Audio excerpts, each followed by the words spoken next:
Hey, what's up YouTube? This is Skullbasher coming back at you again with another video. This video is going to be about the Nvidia Shield tablet and the Nvidia Shield portable. So let's get right into this. Basically, I'm also going to be talking about some Android games during this too, because I want people to realize, Angry Bird isn't the only type game that you can play on Android. You can play console quality games on Android nowadays. So first off, with the Nvidia Shield devices, you can use the grid, which is something that Nvidia has offered. And basically, what that allows you to do is stream games from Nvidia servers to your device for free for now. I know it's in beta right now, so eventually it's not going to be that way, though. Eventually, they're probably going to charge you for it. And I think we're good till like June right now, but in the future, they're probably going to charge us for this service. So let me look here and see what type games are offered right now. And some of these I'm probably not going to be able to pronounce very well because of the fact that they're Japanese or Chinese games. So anyway, one of them's called Alan Wake, American Nightmare, Batman Arkham City Asylum. So basically all the new Batmans, even Batman Origins is on here now. So Borderlands 1, Borderlands 2, Brutal Legends, Darksiders 2, Dead Island, Dirt Showdown, Dirt 2, F1 2010, Grid 2, Batman 2, DC Superheroes, so it's like Lego Batman, Lego Marvel Superheroes, Lego Hobbit, Lego Lord of the Rings, Lego Batman the video game, Overlord 2, Pixel Junk Monsters, Psychonauts, Race Driver Grid, Red Faction, Saint Rose the Third, Stacking, Street Fighter X Tekken, Strike Suit Zero, The Witcher 2 Assassins, Trine 2, Ultra Street Fighter. That's all they have on there right now, but I mean, this list has gotten huge from the very beginning, though. So anyway, that's the grid games that are offered, and the only thing that I recommend with that is to have a good router, and I'll show a picture of the router that I currently have and what you should be using. It should be a 5 gigahertz router, and they're on Nvidia's website. They have a list of approved routers that you can use. But basically, you're going to be streaming those games from their servers, and depending on where you live, that's a long way away. So you need to have a fairly good internet connection too, but nothing crazy. Um, I'm thinking like 15 to 20 megabyte download speed should be fine. Um, but the grid, like basically when you get your device, you will have to download the grid app and then you'll be able to use it. And you'll sign up for an account and things like that. And that's basically all you have to do for the grid gaming, but you can go beyond that. And if you have a PC that's a GTX 660 or above, or at least in the GTX 600 series, you'll be able to stream games to your device anywhere in your house and away from your house now. But when you're away from your house, it'll be an okay experience, but it might not be the greatest experience because everybody doesn't have a really good router. But basically, that gives you another option to be able to stream games from your PC to your Nvidia Shield device, either the tablet or the portable. For me, I think on the go, I enjoy the portable a lot better than I do the tablet. But I don't know, I guess for each his own. But there's also, I'm going to show some pictures of this stuff too. Basically, there's a micro USB to HDMI cable which you can use to connect your devices, either your tablet or even your phone for that matter, to your TV, and that's going to allow you to take the images that are on your, or the video or the gameplay that you're playing on your device onto your big screen TV, and then you're actually going to be able to play those games from your TV. And you could either, like with the portable, you could use the regular controller that's on the device itself, which I'll show pictures of, or you could use other controllers like the PS3 controller, the PS4 controller, the Xbox 360 controller, the Xbox One controller, and I'll show some other things like the OTG cable or the Y cable, depending on, there's a couple different names for it. But basically, that cable allows you to do all kinds of things. You could connect your keyboard to your to your phone, to your tablet, to any Android device, and you could connect a mouse. You could connect a USB hub, so you could basically do all kinds of stuff with it. So that's the options that you have with that. And I'll show pictures of that so you kind of have an idea of exactly what that's about. And I'm basically just trying to, get all this information. This is basically an unedited version of this. So basically, I'm just going from the top of my head and just trying to think about everything that everyone should know about the Nvidia Shield tablet and Nvidia Shield portable and Android games in general. In fact, I'm going to go in right now and I'm going to name off a list of Android games.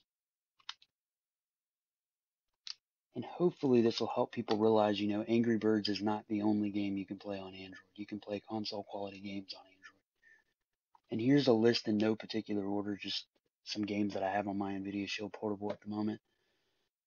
Injustice, Beach Buggy Blitz, Nova 3, Need for Speed Most Wanted, NBA Jam, Dungeon Hunter 4, Real Boxing, Grand Theft Auto San Andreas, Dino Hunter, Dark Legends, Unearthed, which is basically Uncharted for Android or mobile, Bard's Tale, Six Guns, Dead Effect, Double Dragon, Spider-Man 2, Mass Effect Infiltrator, which is basically Mass Effect for mobile, Max Payne, Dead Trigger 2, Asphalt 8, Minecraft, Contract Kill 2, Frontline 2, Asus, MC4, Crazy Taxi, Half-Life 2, The Walking Dead series with multiple seasons, just like it is on the PS3 and on the Vita and all kinds of other devices, I'm sure. Android, it's on the Android, which I'm talking about Android games. So it's probably on iOS as well, but I'm not sure. Shadowgun,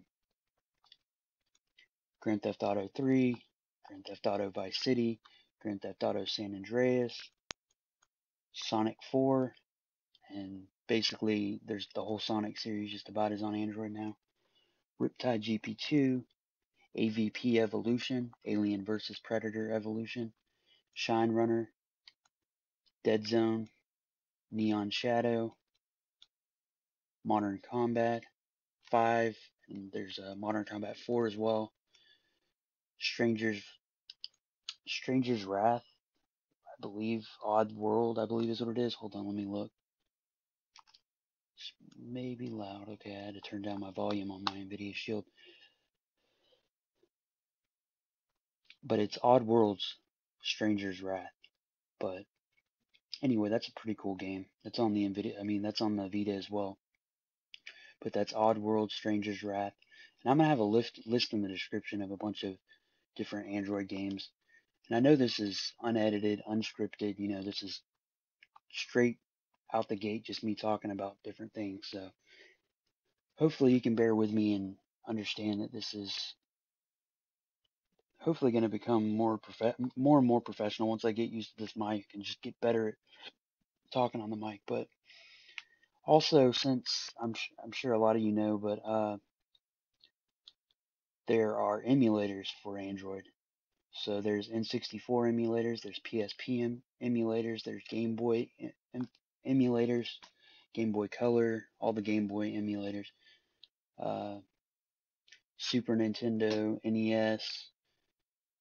There's Dolphin Browser, which also allows you to basically play PC games on mobile. So, and all this stuff, like I said before, you can connect the controller to your device. You can either do, there's the Nyko Power, or there's the Nyko controller, which I'll show a picture of, and basically all kinds of different, controllers that you can use. Like I said, the PS3, the Xbox 360, the Xbox One, PS4, practically every single controller you're going to be able to use for this device. And there's also a dedicated controller for the Nvidia Shield, which I have shown throughout this video, and I will show again just to let you know. And I'm trying to think if there's anything else that really needs to be talked about with this. I can't think of anything right now, but the K1 and the Tegra 4 are just really good chipsets, and pretty much any game you want to play on Android will play perfectly on the Nvidia Shield Portable or the Nvidia Shield Tablet. Also, you could always get a Note 4, which I think has the Snapdragon 805 in it, and I'm sure there's another version that has a different processor in there. But point being is that's a really good phone. You could use that, and Android really does have a lot going for it. And I'm seeing more and more people start to use Android. I'm not a real big Apple fan because I just think they don't offer as much, especially for the same price. I mean, you can get the Note 4, which has a 2560 by 1440p display, compared to the iPhone 6 Plus, which has a 1920 by 1080, which is, the Note 3 had a 1920 by 1080. We're at 2560 by 1440p now. We're not. So basically, they're still like Apple just seems like they're still living in the past, and they're still charging. Basically, they have a mid-range device, and they're charging like it's a flagship device, but it's not a flagship device. Even their iPhone 6, just the regular iPhone 6, is only 750p, and the iPhone 5S is a little bit under 720p. So between, a little under 720p to 750p is not a very big jump resolution wise. So if you have the iPhone 5S, do not buy the iPhone 6. It's just not worth it. Now, if you had an iPhone 4 or something way before that, you might want to do that. But I just think things are easier in Android because you can just plug a device straight to it. You don't have to play around with iTunes. You don't have to do anything stupid. You can just get your music, put it on your device, and be done with it. And that's what I like about it. It's, you know, Android and Apple or iOS is Linux based, but I just feel like Android has really got everything perfect, and they're starting to get everything better and better. The only thing that I have to say that I don't like about Android lately with Android Lollipop, which a lot of people haven't seen that yet, but what I don't like about it is the fact that you've got, they've got a lot of white going on, and I see YouTube doing this too, and a lot of other websites. I just don't like that for a couple reasons. One reason is, white drains your battery on your phone, on your devices, your tablet, whatever. It drains a lot of battery life. Plus, I mean, it's not very good to, I mean, a lot of people say it's got that clean look to it, and I just don't feel that. I mean, I see where they're saying it's a clean look, but I don't like it because it's blinding and overwhelming and something that you don't want to look at. If you're in a dark room or you're just chilling out, you want a black screen. You want something that's not hard to look at. You don't want a bright white light blinding you while you're, you know, so that's my point is I don't see the point of going white, but there's always custom ROMs and things like that that you can change within Android that allows you to, get that look that you want and not some blinding white light. So I know this was kind of a ramble and wasn't completely perfect, but I think you can get the gist of it, and I think you can understand what I'm saying. And this is probably not one of my best videos commentary wise, but I think you're going to get the idea with, because I'm going to throw up a bunch of pictures and you're going to kind of see what's going on. And the thing is, I'm just, a lot of these are just trial and error. I'm just trying to figure out more about editing, because I'm not a very good editor yet. I'm really good with computers and things like that, but editing is, it's a learning curve for me. It's not that difficult, but it's definitely something that I'm going to have to learn with time. So I hope you enjoyed this, and I hope this wasn't too much of a ramble, and I hope you understand most of what I'm talking about. If you have any questions about the Nvidia Shield tablet or anything, just let me know in the comments, and I hope this helps someone, and I appreciate it, and y'all have a good one. Comment, rate, and subscribe.